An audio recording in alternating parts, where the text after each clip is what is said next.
TV Jakartaan. Durasi 10 menit, Pak Acan dipersilakan. Ya, thank you Bro Henry. Salam orang-orang terbahagia. FGB Man OM, be strong. Ya, thank you buat kesempatannya, Ko Ayung. Pagi hari ini, Ko Ayung minta bicara tentang impactful life ya, hidup yang berdampak. Ketika kita hidup berdampak, jadi berkat buat banyak orang. Saya bersyukur ada di wadah ini, dan di wadah ini saya dipulihkan Tuhan, dan hidup saya diubahkan Tuhan.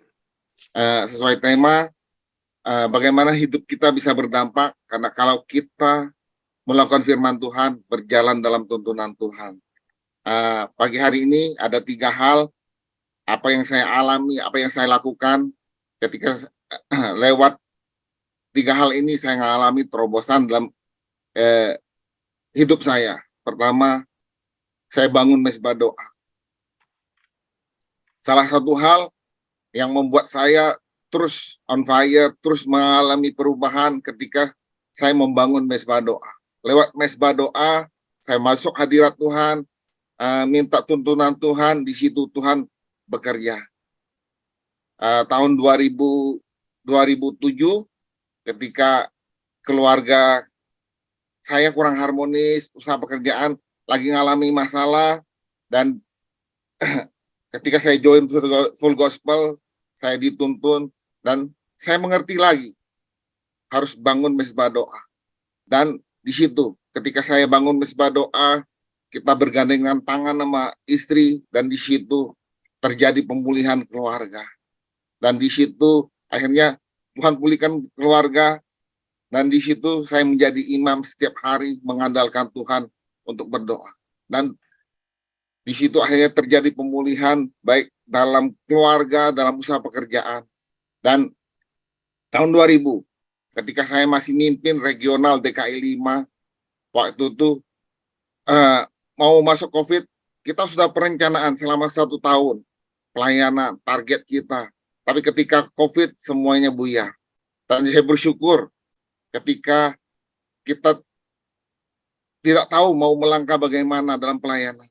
Akhirnya ada Bro Henry Cheng mengajak kita, dia sebagai ketua departemen doa, mengajak semua leader untuk doa. Dan tiap malam kita lakukan. Dan puji Tuhan, ketika kita benar-benar berserah mengandalkan Tuhan, tiap malam kita menaikkan pujian, naikkan doa mengandalkan Tuhan, akhirnya kita buka chapter online. Dan di situ banyak sekali penjangkauan jiwa. Dan selama setahun itu ada beberapa yang multiplikasi. Mungkin kita pikir, waduh, nggak bisa. Bagaimana melangkah? Tapi ketika kita berserah pada Tuhan, kita mengandalkan Tuhan, dan di situ Tuhan tuntun kita, dan kita bergerak, dan mukjizat terjadi. Hal kedua, terus dalam komunitas yang benar. Saya bersyukur ketika saya join Full Gospel, dan mendengar kesaksian dan sharing firman Tuhan, dan saya dipulihkan. Dan di situ, kalau kita baca di Roma 12 ayat 2, janganlah kamu menjadi serupa dengan dunia ini, tetapi berubahlah oleh pembaharuan akal budimu, sehingga kamu dapat membedakan manakah kehendak Allah yang baik, yang berkenan, dan yang sempurna. Seringkali komunitas menghambat kita untuk mengalami terobosan. Awalnya kita menolak komunitas di luar kekristenan karena kita anak Tuhan. Tapi setiap hari dicekokin, setiap hari kita berkumpul, lama-kelamaan kita buka hati. Lama-kelamaan kita jadi ikut entertain customer lah, makanya terus jatuh dalam dosa. Dan bersyukur lewat FGBMFI, lewat chapter mendengar kesaksian, mendengar sharing firman Tuhan, dan di situ ketika saya bertobat, saya mengalami terobosan. Dan saya ingat ketika saya mendengar kesaksian sharing firman Tuhan, dan malam itu saya minta ampun sama istri, dan saya berjanji sama Tuhan untuk meninggal komunitas lama dan bergerak melangkah bersama Tuhan. Dan bersyukur lewat wadah ini ada teman-teman yang menjaga terus iman saya. Nggak gampang. Dan saya bersyukur punya leader yang luar biasa. Ketika saya mengalami masalah, mengalami pergumulan, ada mereka yang menjaga iman saya untuk tetap berjalan dalam rencana dan tuntunan Tuhan. Yang ketiga, yang terakhir, terus melayani Tuhan. Saya bersyukur ketika saya dikasih kesempatan melayani Tuhan, awalnya saya ragu untuk mengambil jabatan itu. Kenapa? Kondisi keuangan saya belum pulih, terus bagaimana untuk merangkul jiwa-jiwa. Dan di situ benar-benar saya mengandalkan Tuhan. Saya berdoa, saya puasa dari 3 hari sebelum chapter meeting, saya tahu pelayanan milik Tuhan. Dan puji Tuhan, ketika saya lakukan itu, Tuhan bisa kirimkan seorang leader, seorang bos yang banyak bisa mengajak orang-orang. Dan di situ terjadi multiplikasi. Dan di Matius 28 ayat 19, karena itu pergilah jadikan bangsa muridku dan baptislah mereka dalam nama Bapa, Anak dan Roh Kudus, dan